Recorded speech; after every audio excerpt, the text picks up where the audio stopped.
সমবিতকে অসংখ্য ধন্যবাদ আর কি যে এই ধরনের আয়োজন করার জন্য। এবং দীর্ঘকাল ধরে তাদের কর্মসূচি আমি দেখে আসছি আর কি, এবং ফেসবুকে লার্জলি দেখি, এবং মানে কখনো এসে হাজির হওয়ার সুযোগটা কম পাওয়া যায়। তো এইবার একটা অনুষ্ঠানে অ্যাটলিস্ট আর কি যে ওই যুক্ত হওয়ার সুযোগ হলো আর কি। আমার মূলত যে আলাপের বিষয় তো আপনারা জানেন, সেটা হচ্ছে আমি লার্জলি এস এম সুলতানকে নিয়ে আলাপ করি একটা বিশেষ দৃষ্টিভঙ্গি থেকে। সেটা হচ্ছে যে ওই মানে বিপরিবেশিক একটা জায়গা থেকে।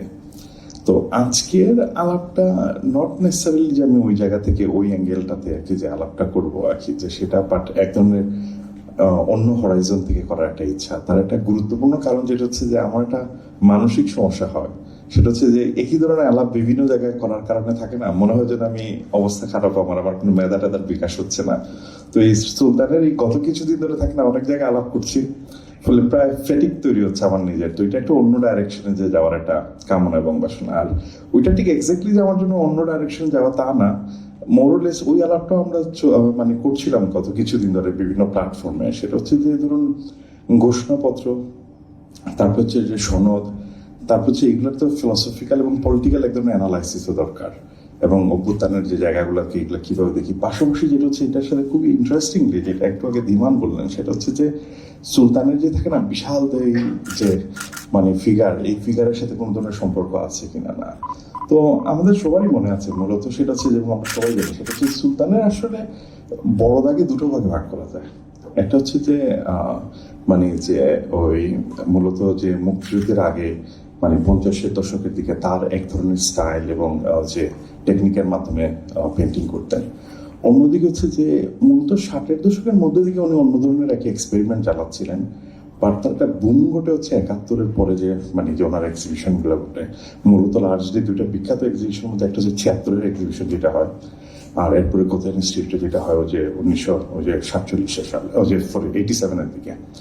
এই দুটো তো আমি মূলত লার্জলি হয়তো আলাপ করবো, সেটা হচ্ছে যে উত্তর পর্বে সুলতান, মানে হচ্ছে যে 71-এর পরে কিভাবে সুলতানের ট্রান্সফরমেশন হয়।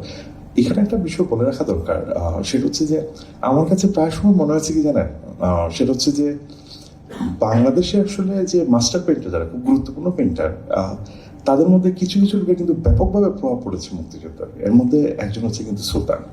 যেমন আপনি এটা কামরুল হাসানের মধ্যে পাবেন, খুবই ভিজিবলি পাবেন। তারপর হচ্ছে যে শাহাবুদ্দিনের মধ্যে পাবেন। এবং আপনি দেখবেন কি জানেন, এটা যেটা ভয়েস পাচ্ছে ওনার কিছু ইন্টারভিউতেও আছে। পাশাপাশি হচ্ছে যে টেকনিক এবং হচ্ছে যে ফিগারের মধ্যে এই বিষয়টা, এবং যে কারণে আমাদের আর কি যে আলাপটা জনমানুষের সাথে কানেক্ট করতে একটু সুবিধা হয়। সেটা হচ্ছে যে শাহাবুদ্দিন যেভাবে থাকে না গতির মধ্যে দিয়ে একদম স্পিরিটটাকে ধরতে যাচ্ছেন, সুলতানের মূল টেকনিকের জায়গা যেটা হচ্ছে আমরা বলি এই ফিগারটা, বিশাল দেই ফিগার। এখন এই বিশাল দেই ফিগার নিয়ে যে সমস্যা আছেন, ওনার ক্যানভাসগুলো প্রথমে এক্সিবিশন করলেন 76 এবং পরবর্তী সময় 87-এ। এই দুইটাই কিন্তু ঢাকার সাধারণ মানুষ অভ্যস্ত ছিলেন না, বিশাল বিশাল ক্যানভাস এবং ফিগারগুলো বিশাল বিশাল দেখি। তখন ওই সময়কার যে শিল্প সমালোচকরা ছিলেন না, মানে এরা অনেকেই ওনাকে পাঠ করলেন। সেটা হচ্ছে কি জানেন, সেটা হচ্ছে যে উনি মূলত পাশ্চাত্যের মাইকেলেঞ্জেলো দ্বারা প্রভাবিত। কারণ আপনি তো অনেক সময় দেখেন মাইকেলেঞ্জেলো পেন্টিংগুলো দেখেন আমরা, বিশাল দেখি মানে ফিগারগুলো।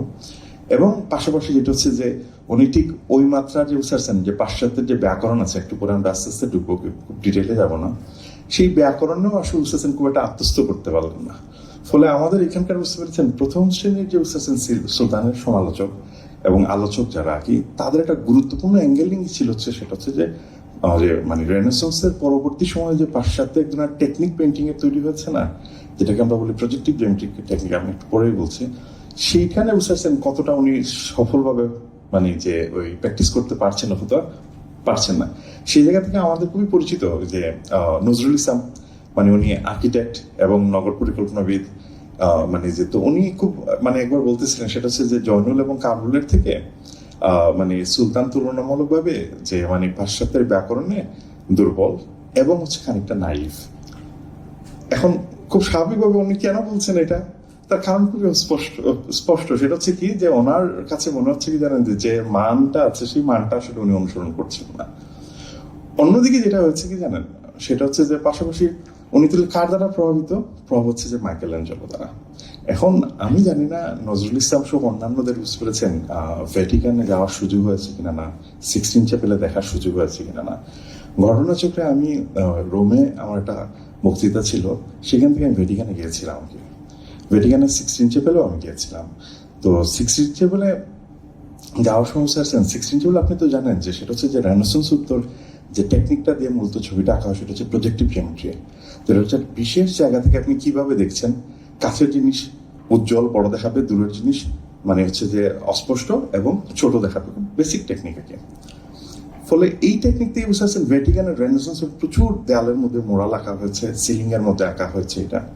তো সিক্সটিন চ্যাপেলে বুঝতে পারছেন যদি আপনি দেখেন মাটির নিচ থেকে উপর দিকে তাকাবেন আপনি, তখন বুঝতে পারছেন মানে প্রায় 20 মিটারের মতো অনেক উঁচু।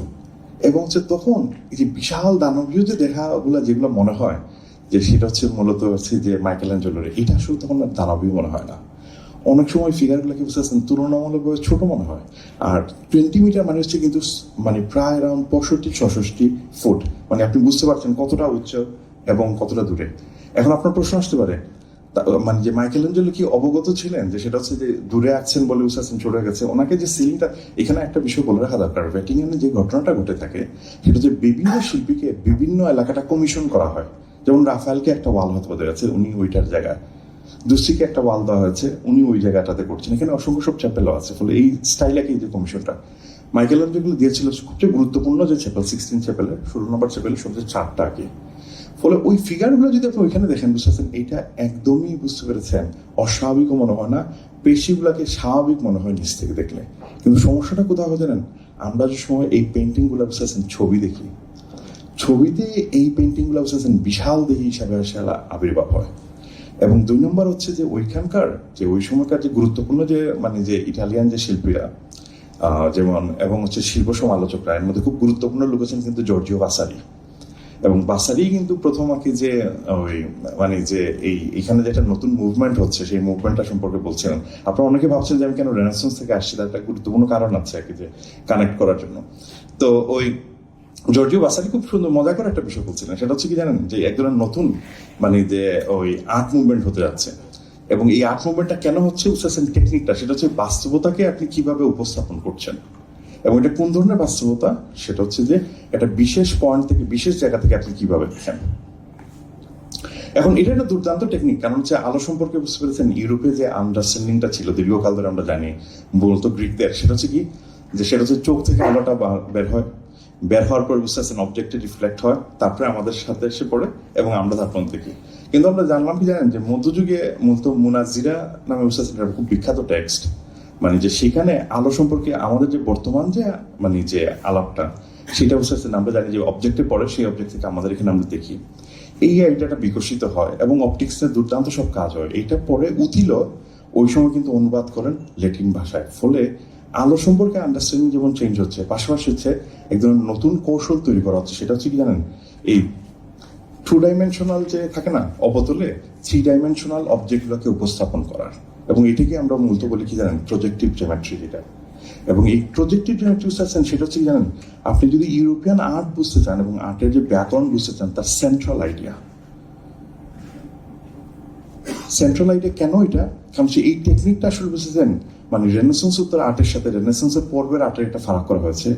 এবং এইটার অ্যাঙ্গেল দিয়ে আপনি বুঝতে পারবেন পিকাসো কি করছেন, এইটার অ্যাঙ্গেল থেকে আপনি বুঝতে পারবেন যে দালিরা কি করছেন, অথবা এক্সপ্রেশনিস্টটা কি করছেন, অথবা পোস্ট এক্সপ্রেশনিস্টটা। কারণ কি জানেন এই পুরা ইউরোপের বুঝতে পারছেন শিল্পের ব্যাকরণ বুঝতে হলে আপনার সেন্ট্রাল কনসেপ্ট হচ্ছে প্রজেক্টিভ জিওমেট্রি কনসেপ্টটা। এটা খুবই গুরুত্বপূর্ণ, যদিও আমাদের এখানে কম আলোচিত হয়। কিছুদিন আগে আমি শিল্পকলায় ওই যে আর্ট অ্যাপ্রিসিয়েশন কোর্স আছে, তো আমি বললাম যে বলা হচ্ছিল যে আমার একটা বক্তৃতা দিতে, তো আমি শুধুমাত্র এই আইডিয়াটা নিয়ে বক্তৃতা দেওয়া কিভাবে এটা বিভিন্ন ঘটনাগুলো তৈরি করছে আগে। এবং নজরুল ইসলামরা যে সময় ব্যাকরণ বুঝেন এক্স্যাক্টলি এটা বোঝেন, সেটা হচ্ছে যে কিভাবে একটা জায়গা থেকে আমি কি দেখছি সেটা কিভাবে থাকে না, বড় জিনিস বড়, ছোট জিনিস ছোট, এবং কাছের জিনিস উজ্জ্বল এবং দূরের জিনিস ধূসর আকারে উপস্থাপন করা যায় একটা বিশেষ পয়েন্ট থেকে। এটা কিন্তু সব পয়েন্ট থেকে না। ফলে ব্যক্তি মানে যে যেখান থেকে দেখছে সেই অ্যাঙ্গেলটা খুবই গুরুত্বপূর্ণ হয়ে ওঠে। এখন আপনি যদি ফিরে আসেন বুঝতে পারছেন আমাদের এই কিসের জায়গাতে যে সুলতানের প্রেক্ষাপটে। এখন সুলতানের যেসব পেন্টিং গুলো আঁকছেন না, আমরা সবাই জানি ওনার পেন্টিং গুলোর বুঝতেছেন দৈর্ঘ্য হচ্ছে 30-40 মিটার, মানে এই ধরনের। আপনি দেখেন এখানে কিন্তু প্রশস্ত কম কিন্তু হচ্ছে দৈর্ঘ্য বেশি, এবং দৈর্ঘ্যটা হচ্ছে 30-40 মিটার। এবং হচ্ছে কি জানেন এমন না আপনি অনেক দূর থেকে দেখবেন, 50-60 ফুট থেকে আপনি দেখবেন কোথা থেকে, আপনি দেখবেন বুঝতে দিয়ে হাঁটার সময় আপনি দেখে দেখে যাচ্ছেন। ফলে এটা কমপ্লিটলি ডিফারেন্ট টাইপ অফ, বুঝতে পেরেছেন, মানে যে ক্যানভাস, ডিফারেন্ট টাইপ অফ আর্টের টেকনিক ব্যবহার করা হচ্ছে, যেটা আমাদের ওই সময়কার শিল্প সমালোচকরা বুঝতে পারেননি। এখনো অনেকে যে খুব ভালো ধরতে পারেন তা না। এই টেকনিক্যালিটিটা খুব ইম্পর্টেন্ট। কারণ কি জানেন, মানে যে একজন শিল্পের মহত্ব এবং গুরুত্ব বোঝার জন্য তার প্রেক্ষাপটটা খুব গুরুত্বপূর্ণ। যেমন আমার নিজের একটা অভিজ্ঞতা বলি, সেটা হচ্ছে যে ওই যে কিসের মানে যে ওই আমার মনে আছে যে বেশ প্রায় 2004-এর দিকে টেট মডার্ন ওপেন করা হলো ওই সময়, ওই যে লন্ডনে, ওয়েস্ট ব্যাংকে। তো টেট মডার্নে মানে যে ইমপ্রেশনিস্টিক একটা ছবি দেখছিলাম আর কি, যে উম্মেসুল বঙ্ক, মানে হচ্ছে যে lady sitting by the bank আর কি, যে এটা। তো মনিটর ওই ছবিটা দেখার সময় বুঝতে পারছেন যে কোন কারো মনে হবে কি জানেন, এটা খুবই খুবই, বুঝতে পেরেছেন, মানে আনফিনিশড ওয়ার্ক, ফিনিশিং হয় নাই, যেহেতু ইমপ্রেশনিস্টিক একটা বিষয় আছে।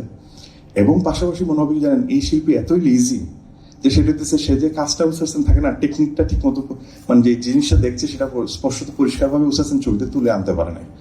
কিন্তু আপনি যে সময় ইউরোপিয়ান শিল্পতত্ত্বর আলোকে দেখবেন, তখন দেখবেন কি জানেন, এটা দুর্দান্তভাবে দুইটা জিনিসের বুঝতে এক হয়েছে। একটা হচ্ছে কি ওই সময়কার আলো সম্পর্কে ধারণা, আর একটা হচ্ছে কি যে প্রজেক্টিভ জিওমেট্রির যে তত্ত্ব এবং ধারণা, সেটা নিয়ে। তার মানে হচ্ছে বিশেষ পয়েন্ট থেকে দিনের বিশেষ সময় আপনি যেভাবে আলোটাকে দেখেন, সবসময় কিভাবে আলো দেখেন না, সেই জিনিসটাই কিন্তু আপনার যেভাবে ইমপ্রেশনটা আসে সেইটাই কিন্তু তুলে আনার চেষ্টা করছেন।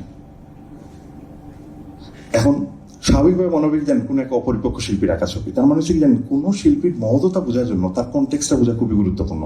ফলে আমার বইয়ের নামে অনেক অভিযোগ আছে, সেটা হচ্ছে আমি প্রচুর আলাপ বুঝেছেন সুলতান ছাড়া অন্য আলাপে করেছি। তার একটা গুরুত্বপূর্ণ কারণ আছে, আপনি যদি ওই গ্রামারটা লেআউট না করতে পারেন, তখন কখনো সুলতানকে আসলে গ্রেটনেসটা বোঝা যায় না। এখন যেখানে ছিলাম সেটা হচ্ছে যে তাহলে সুলতান যে সময় এটা আঁকছেন থাকে না, যে ওনার যে 30-40 মিটার দীর্ঘ এবং হচ্ছে প্রশস্ততা কম, এবং ফিগারগুলো বুঝেছেন এত বৃহৎ, এবং আপনি সময় পাশ দিয়ে হাঁটার সময় এবং বিভিন্ন জায়গায় দেখবেন কি জানেন, মনে হয় যেন অস্বাভাবিক। তার মানে হচ্ছে যে স্বাভাবিকভাবে বুঝতে পেরেছেন, মানে যে যেই সাইজটা হওয়ার কথা দূরে যদি হইলে, এবং সব অংশগুলো কিন্তু দর্শক হলে বৃহৎ হবে, ক্যানভাসটা বড় হবে, যেটা মাইকেল অ্যাঞ্জেলোর ক্ষেত্রে ঘটেছে। কিন্তু সুলতানের ক্ষেত্রে কিন্তু একদমই ওই অ্যাঙ্গেল থেকে এই কাজটা হচ্ছে না। তার মানে হচ্ছে সুলতান আপনাকে প্রথমেই ভাবতে হবে কি জানেন, কিছু একটা ভেঙে দিচ্ছেন, যেরকম পিকাসো কিছু একটা ভেঙে দিচ্ছেন, ডালি কিছু একটা ভেঙে দিচ্ছেন না, উনি তাহলে কি ভেঙে দিচ্ছেন, সেটা হচ্ছে যে আমাদের এখানে বুঝতে পেরেছেন ঔপনিবেশিক পর্বে যে সময় প্রথম এখানে বুঝতে পেরেছেন কলকাতা একটা শিক্ষা প্রতিষ্ঠান প্রতিষ্ঠা করা হচ্ছে পাশ্চাত্যের আর্ট এবং টেকনিক শেখার জন্য, তার মূল বেসিস এবং গ্রামার ছিল কি পাশ্চাত্যের সেই প্রজেক্টিভ জিওমেট্রি। এখন সেই টেকনিকটা বুঝতে পারছেন খুব স্বাভাবিকভাবে আমরা সবাই জানি, এটা হচ্ছে সবাই এই ব্যাকরণ সঙ্গে অভ্যস্ত, এটা ফার্স্ট ইয়ার সেকেন্ড ইয়ার এগুলো শেখানো হয়। ফলে কোনো মহৎ শিল্পীর বুঝতে এটা ভেঙে দেওয়ার প্রবণতাটা খুব স্বাভাবিক। এটা ভেঙে দেওয়ার বুঝতে পেরেছেন, মানে বেঙ্গল রিভিলিজম যেটাকে আমরা বলি, এটা কিন্তু বুঝতে পারছেন ওই যে ওই সময় থেকেই শুরু হয়েছে 1985 সালে। ইবি হাবেল, তারপরে যে কুমারস্বামী এবং হচ্ছে যে অবনীন্দ্রনাথের একটা গুরুত্বপূর্ণ কন্ট্রিবিউশন আছে, সেই ধারাবাহিকতারই একটা অংশ হচ্ছেন কি জানেন সুলতান। তার মানে সুলতানের একদম দীর্ঘ ধারাবাহিকতা আছে, ওনাদের একদম প্রেক্ষাপট আছে, এবং এটা হচ্ছে এখানকার যে এক্সপেরিমেন্ট গুলো চলছে দীর্ঘকাল ধরে, এটার অংশ আপনি জয়নুল আবেদিনও বলতে পারেন। সেই এক্সপেরিমেন্টের একদম বুঝতে পারছেন একটা বহিঃপ্রকাশ, এবং সেই বহিঃপ্রকাশে উনি কি, উনি মূলত পাশ্চাত্যের ব্যাকরণটা ভেঙে দিচ্ছেন। এখন এই যে বিশাল ফিগারগুলো, তার মানে হচ্ছে ইচ্ছাকৃতভাবে বুঝতে পেরেছেন, মানে বিশাল করে তোলা হচ্ছে। এখন প্রশ্ন হচ্ছে কেন বিশাল করে তোলা হচ্ছে, এটা হচ্ছে আমাদের একটা গুরুত্বপূর্ণ মানে আগ্রহের জায়গা। এটা নিয়ে অনেক ধরনের অ্যানালাইসিস আছে, এবং অনেকেই আমরা জানি সেটা হচ্ছে যে এই যে বিশাল করে তোলা, সেটা হচ্ছে যে উনি মূলত যে আমাদের এখানকার যে কয়েকটা ইন্টারভিউতে বলছিলেন, এর মধ্যে একটা ইন্টারভিউ হচ্ছে সাদুজ্জামানকে দেয় নাকি, যে আমার কাছে মনে হয় যে যারা আসলে ওই মানে যে এখানকার খুব দুর্দান্ত ইন্টারভিউ নিয়েছেন মানে সুলতানের, এর মধ্যে একটা গুরুত্বপূর্ণ দারুণ ইন্টারভিউ নিয়েছেন কিন্তু সাদুজ্জামানের ইন্টারভিউতে উনি বারবার বলছিলেন, সেটা হচ্ছে কি জানেন, যে আমাদের এখানকার যে মানুষ, সাধারণ মানুষ যারা হাজার বছর ধরে থাকে না নিপীড়ন নিষ্পেষণের মধ্যে যে টিকে আছে, টিকে থাকার যে থাকে না যে স্পিরিটটা, সেই স্পিরিটটাই উনি কি করছেন এই ফিগারের মধ্যে দিয়ে ধারণ করছেন। তার মানে আপনি দেখেন যে কন্টেন্টটা হইতেছে বুঝতে পারছেন আমাদের এখানকার, টেকনিকটা ওই বুঝতে পারছেন জিনিসটা যদি আপনাকে ভেঙে দিতে হয়, যে বিশালতা দেখাতে হলে আপনাকে সামহাও কি প্রজেক্টিভ জিওমেট্রির ওইটাকে ভাঙতেই হবে, ফর্মের ফিগারের আকার, সেই জায়গা থেকে উনি ভাঙছেন। তার মানে হচ্ছে দুই অ্যাঙ্গেল থেকে বুঝতে পেরেছেন উনি কন্টেন্টকে এক্সপ্রেস করার জন্য এইটা ভাঙছেন। এখন এই যে ভাঙা গোড়ার যে বিষয়টা, এবং খুব স্বাভাবিকভাবে এই যে সাধারণ মানুষ, এখন এইটা নিয়ে একটু আগে যে ধীমান বলছিলেন, যে সেটা হচ্ছে যে আসলে কি সাধারণ মানুষ, এই সাধারণ মানুষটা কে? এই সাধারণ মানুষ আমরা জানি যে হাজার হাজার বছরের নিপীড়ন নির্যাতনের মধ্যে দিয়ে টিকে আছে। এখন এই টিকে থাকা মানে যে কিভাবে টিকে আছে, এই প্রশ্নগুলো কিন্তু খুব ওতপ্রোতভাবে জড়িত। সেখান থেকে আমরা দেখলাম যে সৈয়দ মঞ্জুরুল ইসলাম খুবই ইন্টারেস্টিং উনি বলেছিলেন কি জানেন, এই সাধারণ মানুষ আর কেউ না, এটা সাবলটান। তো আমরা অনেকেই জানি যে পার্থ চ্যাটার্জি এবং রণজিৎ গুহাদের সাবলটানের মানে যে আইডিয়াটা, সেটা হচ্ছে মূলত একটা স্ট্রাকচারালিস্ট প্রজেক্টের অংশ, যেটা হচ্ছে প্রলিতারিয়ে যে বুঝতে পারছে নিজে নিজের ভয়েস দিতে পারে, ইভেন তো সে মার্জিনাল অংশ হলেও। কিন্তু হচ্ছে সাবলটান হচ্ছে সে তার নিজের ভয়েস দিতে পারে না, কিন্তু হচ্ছে তার একজন কি চৈতন্য আছে, রাজনৈতিক চৈতন্য আছে। কিন্তু আপনি খুব স্বাভাবিকভাবে দেখবেন কি জানেন, সুলতানে কখনো যদি আপনার চৈতন্য থাকে, মানসিক কোনো যদি স্টেট আপনাকে এক্সপ্রেস করতে হয়, তাহলে পেন্টিং এ বুঝাচ্ছেন you have to develop technique. যেমন সালভাদর দালি, দালির বুঝতে পেরেছেন যে মানে যে উনি মানসিক স্তর কিন্তু প্রকাশ করতে যাচ্ছেন। ফলে উনি কি করছেন, যেমন আপনাদের যে শামুক আছে না, দালির শামুকের কিন্তু একটা মিনিং আছে, সিমেন্টিক্স আছে। সেটা কি, উনি প্রায়শই কি করতেন জানেন, মানে যে ওই সিগমন্ড ফ্রয়েডের সাথে দেখা করতে যেতেন আর্লি ফেজে। তো সিগমন্ড ফ্রয়েডের সাথে যখন দেখা করতে যাচ্ছেন, আস্তে আস্তে উনি রিয়েলাইজ করলেন কি জানেন, সিগমন্ড ফ্রয়েড শেষের দিকে সেশনগুলোতে, যে সিগমন্ড ফ্রয়েড সম্ভবত ধর্মের দিকে ঝুঁকে পড়ছে নাকি। তো লাস্টের দিকে তিনি আসতেছেন, ওই সময় দেখলেন কি ফ্রয়েডের সাইকেলের মধ্যে শামুক একটা বুঝতেছেন এরকম বেয়ে বেয়ে উঠছে। এরপরে থেকে বুঝতেছেন আপনি দালির পেন্টিং এর যত জায়গায় শামুক দেখবেন, এটা আর কেউ না, সেটা হচ্ছে সিগমন্ড ফ্রয়েড। এটা কেন গুরুত্বপূর্ণ এই তথ্যটা, এবং শুনেন সালভাদর দালি, এটা আপনার যদি কেউ লন্ডনে যান, কাউন্টি হল গ্যালারি নামে একটা গ্যালারি আছে, মানে যে সেখানে দালির যে যত অবজেক্ট গুলো আছে না, সেই অবজেক্ট গুলোকে আরো ভাস্কর আকারে রূপান্তর করা হয়েছে আর কি। ফলে আপনি ডিটেইল মানে ডিসকাশনও আছে ওইখানে পাবেন আর কি। এখন এট দ্য সেম টাইম ওইখানে বলে রাখি, অনেকেই ভাবেন যে সুরিয়ালিজম কেন মডার্নিজম, এটা তো পোস্ট মডার্নিজম হওয়ার কথা। এক্স্যাক্টলি এই কারণে মডার্নিজম, কারণ হচ্ছে দালি অর্থটাকে লক করে দিয়েছেন, আপনি অন্য কোনো অর্থে বুঝবেন না, তার সিমেন্টিক্স লকড। সেটা হচ্ছে কি, সেটা হচ্ছে যে দালি মানে দালি পেন্টিং এর স্নেল মানে হচ্ছে সিগমন্ড ফ্রয়েড।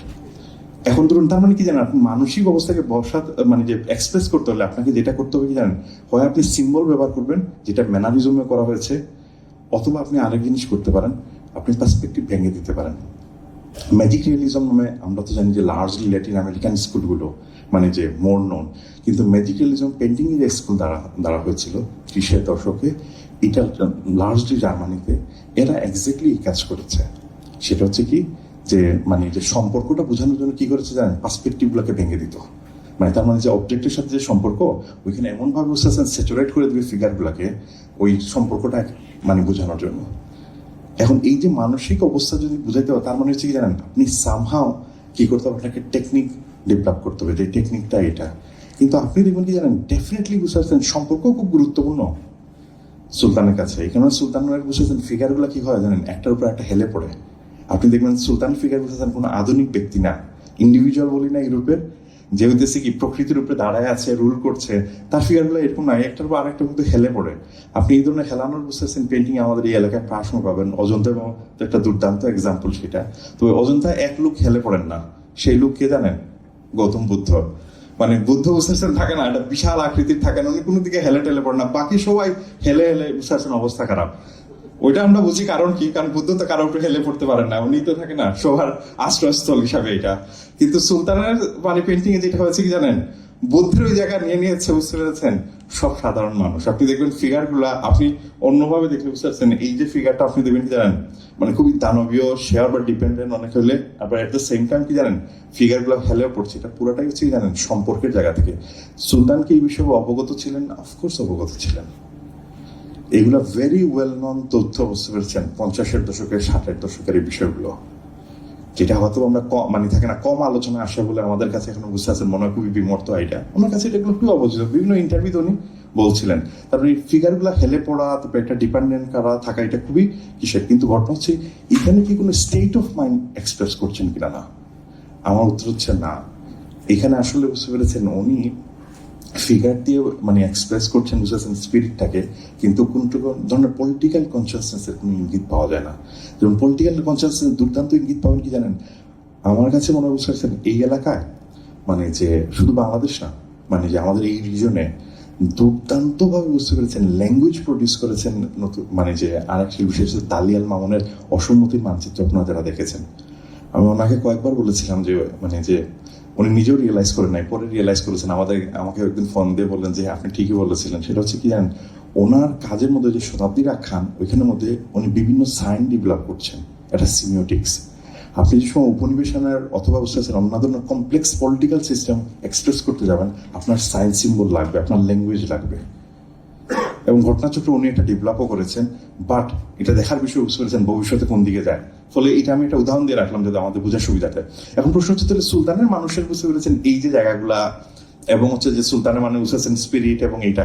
কিন্তু আমাদের আরেকটা আগ্রহ খুব গুরুত্বপূর্ণ জায়গা, যেটা হচ্ছে যে মূলত আমি যেটা নিয়ে আলাপও করতে চাচ্ছি, সেটা হচ্ছে যে মানে সুলতানের মানুষরা হাজার বছর টিকে থাকে, তাদের প্রচুর বুঝতেছেন টিকে থাকার ক্ষমতা। কিন্তু মানে একটু আগে ধীমান বলছিলেন না, আমিও সেটা বলছি, সেটা হচ্ছে কি জানেন, তারা যেন কিভাবে অদৃশ্যায়ন ঘটে। আপনি অভ্যুত্থান দেখেন, সেটা হচ্ছে যে গত অভ্যুত্থানের সাধারণ মানুষের থাকে না, মানে অস্বাভাবিক একটা প্রেজেন্স ছিল। এরপরে সাধারণ মানুষ বুঝতেছেন আস্তে আস্তে কমা শুরু হলো, তার আসলে কোনো ধরনের পলিটিক্যাল পরিণতি হলো না। এবং এটা আরো স্পষ্ট হলো কোথায় জানেন, সেটা হচ্ছে ঘোষণাপত্রে এবং সনদে। সনদ এবং ঘোষণাপত্র যদি আমরা দেখি এই ঘটনাটা তুলে, এইটা আসলে কি ঘটছে, এবং পাশাপাশি কেন থাকে না যে সুলতানের এই সাধারণ মানুষ আসলে হারিয়ে যায়। আমি গতকালকেই প্রথম আলোতে একটা লেখা আসছিল যে সুলতানের মানুষরা কেন হারিয়ে যায়।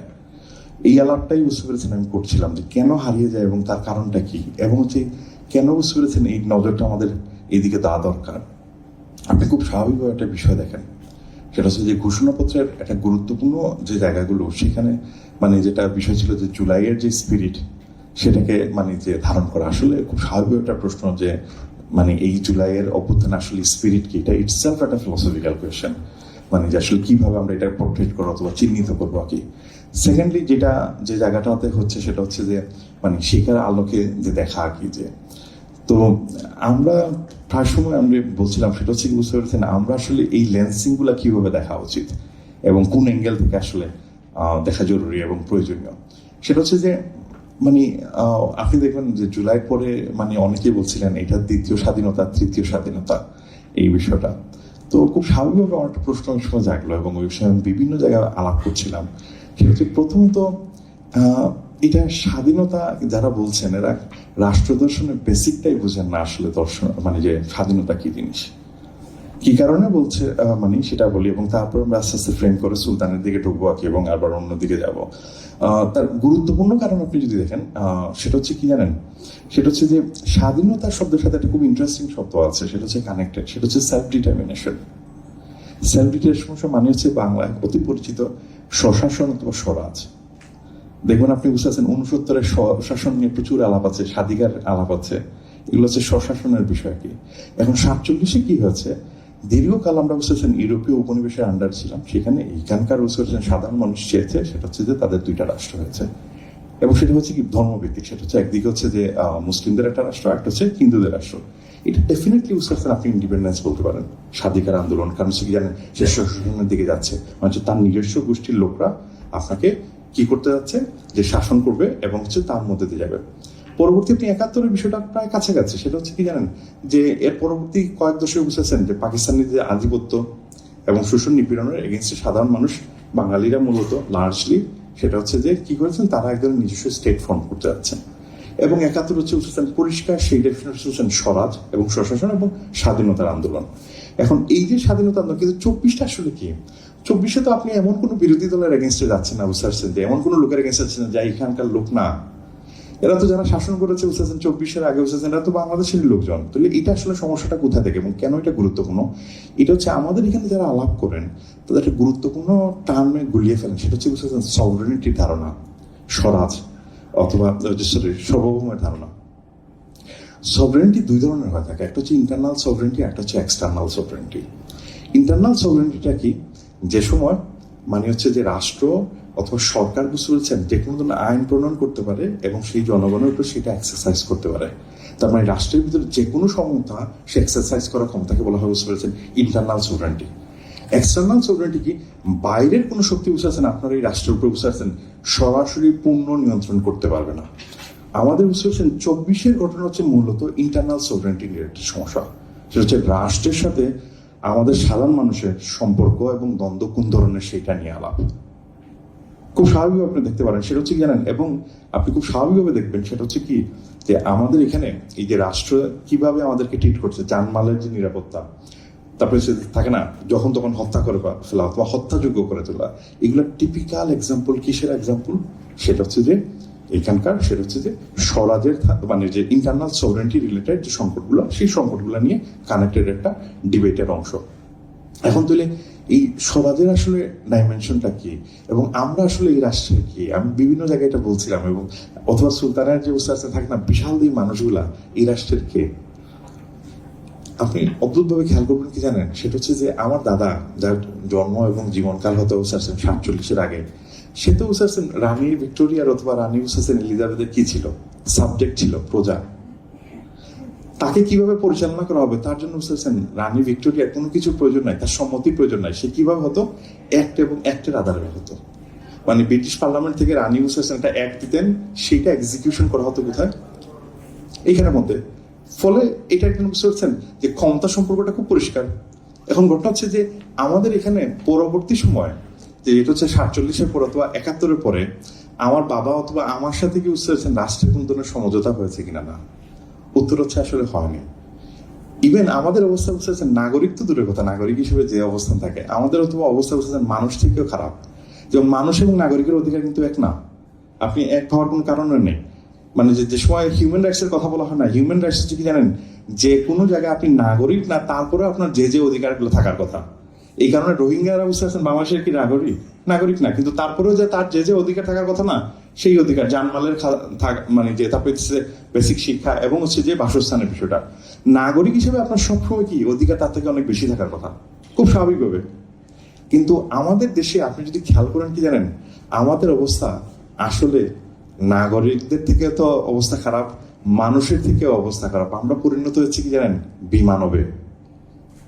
এখন এই বিমানবের ধারণা বুঝতে পারছেন আমাদেরকে থাকে না, এই যে ইন্টারনাল সভরেন্টি এবং রাষ্ট্রের সাথে যে সাধারণ জনগণের যে সম্পর্ক, এবং এটা বুঝতে বুঝতে খুবই সহায়তা করে। এবং হয়তোবা সুলতান বিমানব শব্দ কখনো ব্যবহারও করেন নাই, এবং সুলতানের আসলে আগ্রহের জায়গাও ওইটা ছিল না, কিন্তু উনি বুঝতেন কিভাবে এটা, সেটা হচ্ছে বুঝতেছেন শাসন এবং শোষণের এই দুই শব্দের মধ্যেই তো বোঝা যায়। মানে অনেকগুলো ইন্টারভিউর মধ্যে আসছে না শাসন এবং শোষণের, কারণ হচ্ছে খুব স্বাভাবিকভাবে মুক্তিযুদ্ধ একটা গুরুত্বপূর্ণ বিষয় হচ্ছে স্বাধীনতা তো ছিল না, মুক্তি ছিল। ফলে এই দুইটার মধ্যে কিন্তু বিস্তর ফারাকের জায়গা আছে। একটা হচ্ছে স্বাধীনতা, যেটা হচ্ছে কি আমরা বললাম সেলফ ডিটারমিনেশন, স্বরাজ এটা বিশেষ জাতিগোষ্ঠী তার নিজের জাতিগোষ্ঠীকে শাসন অথবা পরিচালনা করবে, কিন্তু হচ্ছে যে মুক্তি তো কমপ্লিটলি ডিফারেন্ট ধারণা। এখন ঘটনা যেটা হচ্ছে যে সেখান থেকে মানে এই যে বিমানবায়ন, এখন আপনি স্বাভাবিকভাবে একটা প্রশ্ন আসতে পারে, সেটা হচ্ছে যে এই বিমানবায়ন আসলে বাংলাদেশের রাষ্ট্রের মানে যে চরিত্রটা কেমন, তা আমি প্রায় সময় বলে বুঝতে পারছেন, আপনি যদি 71 অথবা যে কি 47 বাদ দেন, তাহলে আপনি বড় যে বুঝতে পারছেন নিপীড়নমূলক আইন এবং হচ্ছে বুঝতে পারছেন রাষ্ট্রীয় নিপীড়নের যদি এক্সাম্পল দেখেন, আপনি বিস্মিত হবেন একটা বিষয় দেখলে। সেটা হচ্ছে যে আমরা জানি এই এলাকায় বুঝতে পারছেন পলিটিক্যালি সাবজুগেশনের সবচেয়ে গুরুত্বপূর্ণ উদাহরণ কোনটা জানেন? সেটা হচ্ছে পাঞ্জাবে হয়েছিল। পাঞ্জাবে মূলত বুঝতে পেরেছেন 1919 সালে যেটা হচ্ছে যে পয়লা বৈশাখীকে কেন্দ্র করে, আপনারা অনেকেই জানেন, সেটা হচ্ছে যে 1914 অথবা 15 থেকে 1919 পর্যন্ত এখানে ওই যে প্রথম বিশ্বযুদ্ধ হওয়ার কারণে মানে যে ওই স্টেট অফ ইমার্জেন্সি আইনটা ছিল ভারতবর্ষে ইংরেজদের করা। এরপরে বুঝতে পেরেছেন এরপরেই একটা আইন ইন্ট্রোডিউস করা হয়, সেটা হচ্ছে অ্যানার্কিস্ট অ্যান্ড রিভলিউশনারি অ্যাক্ট। নামটা খুব খেয়াল করেন, অ্যানার্কিস্ট অ্যান্ড রিভলিউশনারি অ্যাক্ট। এই অ্যানার্কিস্ট এবং রেভলিউশনারি অ্যাক্ট হচ্ছে বুঝতেছেন প্রথম আইন, যেটা হচ্ছে কি জানেন সরাসরি নিপীড়নের, পুলিশের নিপীড়নে বুঝতে পেরেছেন মানে করার এক আইনি কাঠামো দিয়েছিল। কি ধরনের আইন? সেটা হচ্ছে যে আপনি যদি বুঝতে পারছেন মানে যে ওই ব্রিটিশ রাষ্ট্রকে বুঝতে পারছেন চ্যালেঞ্জ করেন অথবা স্বাধীনতা চান, তাহলে আপনাকে বুঝতে পেরেছেন যখন তখন অ্যারেস্ট করা যাবে, বিচার ছাড়া আপনাকে অ্যারেস্ট করে রাখা এবং বিচার ছাড়া বুঝতে পেরেছেন যে কোন জায়গায় আপনার আটকে রাখা, এই পুরা ফাউন্ডেশন ছিল ওই আইনটা। তখন কি হলো জানেন, আমরা সবাই জানি, সেটা হচ্ছে সেই কম্বোডিয়া থেকে শুরু করে আফগানিস্তান পর্যন্ত পয়লা বৈশাখী হয় কি জানেন 13, 14, 15 এপ্রিলের দিকে। তখন পাঞ্জাবে কি হলো, সেটা হচ্ছে যে এখানে বুঝতেছেন লোকজন সমবেত হচ্ছিল কি জানেন, আইনে বলা হয়েছিল স্টেট অফ ইমার্জেন্সি 4 জনের বেশি একসাথে হলে মানে যে ধরে নেওয়া যাবে অথবা গুলি করা হবে। তখন যেটা হলো মানুষজন বুঝতেছেন এই পয়লা বৈশাখীকে কেন্দ্র করে একসাথে হওয়া শুরু করলো। একসাথে যখন হওয়া শুরু করলো, এরপর জেনারেল ডায়ার নির্দেশ দিলেন গুলি করার, এবং হচ্ছে যে মারা গিয়েছিল বুঝতেছেন প্রায় 300 থেকে 400 লোক বলা হয়ে থাকে, বাট আমরা এভিডেন্স পেয়েছি মোরলেস 104 জনের মতো। সংখ্যাটা খেয়াল করেন। এরপরে বুঝতেছেন ফার্স্ট প্লেসে আপনি আসেন মানে 52 মনে হয় বুঝতে পেরেছেন, সেটা বুঝতেছেন মানে যে 2 ডিজিটে যায় নাই। আপনি 69 দেখেন 2 ডিজিটে যায় নাই। 90-এ দেখেন 2 ডিজিটে যায় নাই, আপনি দেখেন বুঝতে পারছেন 24-এ 2 ডিজিট তো ছাড়িয়ে অনেক উপরে, আর সহস্রাধিক। তার মানে হচ্ছে আপনি তো ঐতিহাসিকভাবে দেখেন বুঝতে পেরেছেন, সেটা হচ্ছে যে এটা হচ্ছে যে পলিটিক্যাল কজের সবচেয়ে বড় হত্যাযজ্ঞগুলোর মধ্যে একটা হয়েছে এবার। এখন খুব স্বাভাবিকভাবে একটা প্রশ্ন আসে, সেটা হচ্ছে যে এই যে বিমানবায়ন হয়েছে, এই বিমানবায়নে বুঝতে পেরেছেন যে মানে কি এখানে একটা গুরুত্বপূর্ণ আসপেক্ট আছে, মানে বিরাজনীতিকরণ। আমি একটু পরে এটা আনপ্যাক করছি। এখন এই যে বিমানবায়ন যেটা হচ্ছে প্রচুর হত্যাযোগ্য হয়েছে, এবং এটা তো খুবই সিগনিফিকেন্ট ইভেন্ট। ফলে আমাদের খুবই এক্সপেক্টেড ছিল কি জানেন, যে খুব স্বাভাবিকভাবে এই সাধারণ মানুষ যে এখানে আসছে, কেন আসছে, এবং হচ্ছে বুঝতে পারছেন এই সাধারণ মানুষের আকাঙ্ক্ষাগুলো সনদ অথবা ঘোষণাপত্রে আসছে কিনা, নাকি বুঝতে পেরেছেন আমাদের এই সুলতানের বিশাল দেহিগুলো বুঝতে পারছেন হারিয়ে যায়। আমার মানে যে একটাকে দিমানো উত্তরটা দিয়ে দিয়েছে, আসলে কোনো রিফ্লেক্টেড হয়নি। কি কারণে রিফ্লেক্টেড হয়নি? এখানকার সাধারণ মানুষ গণঅভ্যুত্থানের জুন এবং জুলাইতে যে সময় জুলাই এবং অগাস্টে আসছিল, তারা আসছিল কি জানেন, সাধারণ কারো ছেলে মেয়ে, ভাই বোন, বন্ধু বান্ধবকে হত্যা করার কারণে তারা সমবেত হয়েছে। তারা কিন্তু আসেনি কি জানেন, দীর্ঘ বিরাজনীতিকরণ অথবা ডিপলিটিসাইজেশনের জন্য না। ওইটা একটা বড় সমস্যা, ওইটা বিরাজনীতিকরণেরই একটা মানে গুরুত্বপূর্ণ সমস্যা। বিরাজনীতিকরণটা কি একটু বলে রাখি, সেটা হচ্ছে যে সময় আপনি বুঝতেছেন মত প্রকাশ করতে পারবেন না, আপনি হচ্ছে বুঝতেছেন রাজনৈতিকভাবে সংগঠিত হতে পারবেন না, অথবা রাজনৈতিকভাবে কোনো কর্মকাণ্ড দিতে পারবেন না। এটা ডেফিনেটলি এগুলো সবগুলো সত্য হয়েছে। কিন্তু আপনি এট দ্য সেম টাইম দেখেন যে রাজনৈতিক যে দলগুলো এখানে ছিল, থাকে না, এদের তো কর্মসূচি গত 15 বছর ধরে ছিল, এরা কিন্তু সাধারণ মানুষ ওই করতে কিন্তু পাওয়া যায়নি। কিন্তু বুঝতে পারছেন, তাহলে সাধারণ মানুষ এখানে আসছে কি জানেন, সেটা হচ্ছে মূল এবং প্রাইমারি কারণ কি জানেন, ইন্টারনাল সোভরেন্টি রিলেটেড বিষয়। আমরা আসলে বুঝতে পারছেন আমাদের জানমালের নিরাপত্তা চাওয়ার বিষয়টা খুবই ক্রুশাল এবং ইম্পর্টেন্ট। কিন্তু এটা হয়েছে কি জানেন, আপনি ঘোষণাপত্র যদি খেয়াল করেন, ঘোষণার মধ্যে কোথাও আপনি দেখবেন বুঝতে পারছেন সাধারণ মানুষের যে জানমালের যে অধিকার, যেটাকে আমি বলতেছি প্রাণাধিকার, প্রাণের অধিকার, প্রাণের অধিকার কি উল্লেখ করা আছে? একদমই নাই। এখন আপনি বললেন বুঝতে পারছেন প্রাণের অধিকার, এরকম কি বুঝতে পারছেন খুব স্পষ্টত বলার দরকার আছে কিনা? না, প্রচুর জায়গায় বলার আছে। কেন? যেখানে আপনার প্রাণ সংখ্যার মধ্যে আছে, প্রাণ ঝুঁকির মধ্যে আছে, থাকে না, সেখানে আপনাকে অবশ্যই এটা বলতে হবে। যেমন আপনি মনে করেন বুঝতে পারছেন আমাদের এখানে প্রায় সময় টাল আপটে ম্যাগনা কার্টার নাম শুনেছেন না? ম্যাগনা কার্টা যে ওই যে সেটা হচ্ছে খুব বিখ্যাত ইংলিশ ডকুমেন্ট, যেটা বলা হয় কি জানেন, মানে যে এক ধরনের মানে প্রথম সাধারণ মানুষের স্বাধীনতা বুঝতে পেরেছেন সনদ, এটা একদমই এটা ভুয়া কথা। এই সনদ একদমই সাধারণ মানুষকে কেন্দ্র করে না। এটা কাকে কেন্দ্র করে হয়েছে, ড্রাফটের প্রথমে পড়লেই শুনতে পারবেন, কিং জন টু, তার সাথে বুঝতে পারছেন ক্যাথলিক চার্চের সমস্যা ছিল, এবং হচ্ছে লর্ড এবং বায়রনদের। লর্ড হচ্ছে কি জমিদাররা, এবং বায়রনদের কাছে যখন তখন অ্যারেস্ট করতে পারবেন না, বায়রনদের কাছে যখন তখন সম্পদ সিজ করতে পারবেন না, তাদের প্রোটেকশনের আইন। আমাদের এটা বুঝতে পারছেন অদ্ভুত ভাবে দেখবেন কি জানেন, আমি প্রায় সময় বলছি, সেটা হচ্ছে যে আমাদের এখানে বুঝতে পারছেন সনদ এবং হচ্ছে যে ঘোষণাপত্র হয়ে উঠেছে কি জানেন, সেটা হয়ে উঠতেছে রাজনৈতিক বায়রনদের বুঝতে পারছেন একটা সমঝোতা পত্র। এখানে সাধারণ মানুষের অধিকার বুঝতে পেরেছেন, যেটা এখানে কি অ্যাড্রেস করা হচ্ছে, লার্জলি বিরাজনীতিকরণের সমস্যাটা, একদমই বুঝতে পেরেছেন বিমানবায়নের সমস্যাটা না। এবং 2 নম্বর যে স্টেপটা আসে সেটা হচ্ছে প্রথম তৈলে কবে এগুলা মানে বিল of English bill of rights, যেখানে প্রথমে বলা এরপরে আর আরো 200-250 বছর পরে এটা প্রতিষ্ঠিত, সেটা হচ্ছে কি ইংলিশ 400-500 বছর পরে বিল অফ রাইটস এক্স্যাক্টলি এটা বলা হচ্ছে আপনার প্রাণের অধিকার। আপনার আমেরিকান বিল অফ রাইটসে প্রাণের অধিকার বলা আছে। ইভেন আপনি সাউথ আফ্রিকার যে কনস্টিটিউশন আছে সেখানের মধ্যে বুঝতে কনস্টিটিউশনের প্রাণের অধিকারটা তো খুবই গুরুত্বপূর্ণ, যেখানে আপনার প্রাণের ঝুঁকির মধ্যে আপনি থাকেন, তাই না? কিন্তু আপনি ঘোষণাপত্রে কোথাও কি জানেন এইখানে কি হয়েছে, ঘোষণাপত্র হয়ে দাঁড়িয়েছে 3টা জায়গা থেকে। একটা হচ্ছে যে 3 পলিটিক্যাল পার্টির 3 ধরনের বুঝতে পেরেছেন অবস্থা। বিএনপি এই পুরো অভ্যুত্থানকে নিয়েছে একটা ট্রানজিশনারি প্রসেসের অংশ হিসাবে, ইনকামিং গভর্নমেন্ট, থাকে না এটা। জামাত নিয়েছে 71 বুঝতেছেন তার যে 71-এর যে বয়ানের মধ্যে সে যে বুঝতে পেরেছেন যে অবস্থায় আছে সেটা তার জন্য একদমই সুবিধাজনক না, সেটা কাউন্টার নেগেটিভ গঠন করতে চায় 24-এর মধ্যে দিয়ে। আর এনসিপির অবস্থা হচ্ছে পুরো আওয়ামী লীগের মতো। 71-এর পরে আওয়ামী লীগ কি করছে, যে পুরা থাকে না মুক্তিযুদ্ধের ডিসকোর্সটা সে নিতে চাইছে, এখানে সে এনসিপি কি করতে যাচ্ছে, পুরাটাই বুঝতে পেরেছেন সে মানে 24-এ পুরো ডিসকোর্সটা সে নিতে যাচ্ছে কি বলে। 3টা অংশ বুঝেছেন রাজনৈতিক বয়ানের মধ্যে এটা দ্বন্দ্ব হয়ে দাঁড়িয়েছে। এবং এটা কি হচ্ছে জানেন, যেটা কিসে বলছে অদৃশ্যায়ন কৌশল, এটা গুরুত্বপূর্ণ। আপনি এমন বিষয়ের মধ্যে আলোচনায় ঢুকবেন যে আলাপটা বুঝেছেন সাধারণ মানুষ যে অভ্যুত্থান করেছে যে কারণে, তার আলাপটাকে হারিয়ে যাবে। এগুলো হচ্ছে অদৃশ্যায়ন প্রসেসের একটা গুরুত্বপূর্ণ স্ট্র্যাটেজিক কৌশল। আপনাকে এমন এমন বিতর্কে নিয়ে যাওয়া হবে যে এই বিতর্ক বুঝতে আপনার কাছে মনে হবে খুবই গুরুত্বপূর্ণ, কিন্তু মূল বিষয় থেকে কি জানেন হারিয়ে যাওয়ার একটা সম্ভাবনা থাকে। ফলে খুব স্বাভাবিকভাবে আপনার প্রশ্ন আসতে পারে, তাহলে সনদে কি বুঝতে পারছেন প্রাণের অধিকার আছে কিনা? না, এটা খুবই গুরুত্বপূর্ণ। সনদে ড্রাফট, যেটা ফাইনাল ড্রাফট আমরা দেখেছি, সেটাতে 6 নম্বর আর্টিকেলে স্টেট অফ ইমার্জেন্সির ক্ষেত্রে, আপনি খেয়াল করেন, স্টেট অফ ইমার্জেন্সির ক্ষেত্রে প্রাণের অধিকার বলার কথা হয়েছে। স্টেট অফ ইমার্জেন্সির ক্ষেত্রে রাষ্ট্র গেলে কখনো প্রাণ হনন করা যাবে না। আপনি অদ্ভুতভাবে অবাক হবেন, বুঝেছেন, ঐক্যমত কমিশনে মানে 35টা দল এবং একটা জোট আছে। এই 35টা দলের মধ্যে বুঝেছেন 29টা দল একমত হইলেও 6টা দল একমত হয় নাই। তার মানে আপনি অবস্থাটা কতটা বুঝেন যে এখানে সহস্রাধিক লোক মারা যাওয়ার পরেও আপনি বুঝতে পেরেছেন এইটা প্রতিষ্ঠা করতে পারছেন না যে স্টেট অফ ইমার্জেন্সিতে বুঝতে পারছেন আমাদেরকে যখন তখন হত্যা করা যাবে না, এটা আইনে এগ্রিমেন্টে আসে না পলিটিক্যাল পার্টিগুলা।